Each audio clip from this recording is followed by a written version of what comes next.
Well, it is time now for Sundays with Sal as we welcome in Sal Licata. Sal, we were down on Lindor after a rough game on Saturday. Totally different story here. We saw him smiling there with Steve Gelbs. How badly did he, the team, and also the fans need to see him have a day like this? Yeah, look, I think he needed it.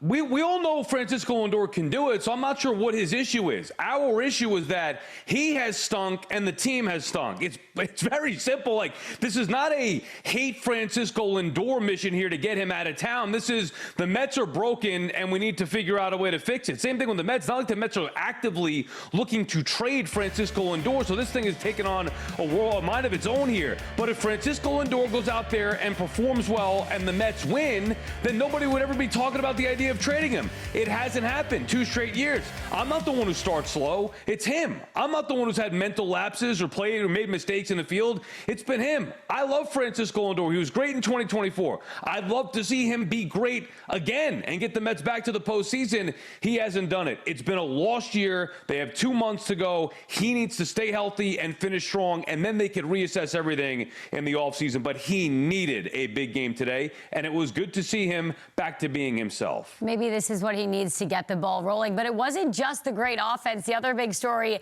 Nolan McLean, who continued looking like the guy everyone hoped he would be. 6 shutout innings in the win. So let's take a look at some of his numbers. This is nothing new. He's been good for the last 9 starts. This check of his numbers presented by your local Honda dealers. His ERA just 2.08 with an average of 10 strikeouts per 9 innings, and opposing batters hitting just 189 against him. Here he is on what's been working. I think a lot of it's just first pitch strikes, which I don't even know if it was good, but that's always what I'm trying to do is go after first pitch strikes. Just because count controls everything. How would you characterize the evolution, how you think about your fastball and how you deploy it? I try to use as much as possible because I just want to go deeper into games. I mean, getting whiffs is great and all, but it's really hard to get a ton of whiffs and go deep into games. You got to have soft contact somewhere in there, and I think the sinker is going to be a pitch going forward for me that's going to get a lot of that. All right, Sal, the numbers speak for themselves. Now that he's gotten his consistency back, what's the most impressive thing about what McLean is doing right now? I think you just said it. Consistency. When you look at his last 6 starts, all of them have gone at least 6 innings with only 1 bad start in there against the Cubs. That's what I value. That's what the Mets need from Nolan McLean, a reliable, consistent starter. Now, nobody's going to be perfect. I don't care how good you are. Not every time out you're not going to be great. But if you could rely on Nolan McLean to give you at least 6 innings every time out, and then more often than not you get a performance like you got again today, that is going to play. So I think the consistency, that's what separates the true great ones versus the ones who just don't really know. Consistency is key. If you could count on him for 6+ innings and solid, 2 runs, let's say something like that each start, the Mets would be in great shape with Nolan McLean. Yay or nay? So a little bit of uncertainty out of Bichette. His numbers since June have been pretty solid. So batting .303 with an OPS over 8. So CeeLo, yay or nay, the Mets should want him back in Queens next year? I'll go with a soft yay here. I mean, look, these numbers since June are better. I mean, the power is not necessarily there. He's still, that 802 OPS is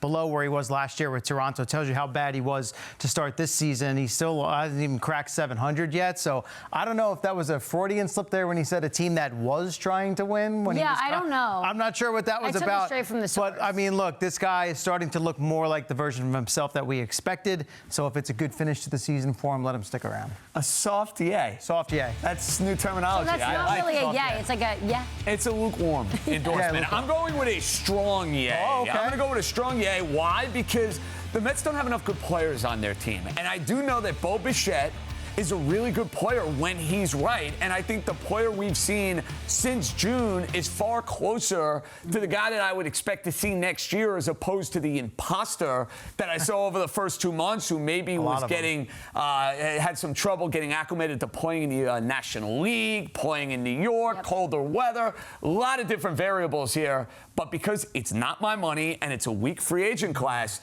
who exactly is coming in here and replacing Bichette offensively? I would keep him. I think they have no choice but to keep him. The Mets finished up in Philly. Next, they head to Milwaukee, and they will face a familiar face. Here's the pitching matchups. Freddie Peralta goes Monday, and the former highly ranked Mets prospect Brandon Sproat goes for the Brewers on Tuesday. Of course, they were traded for each other along with Jet Williams, who who also headed to the Brewers. So, as you can see, none of these guys are really tearing it up this season.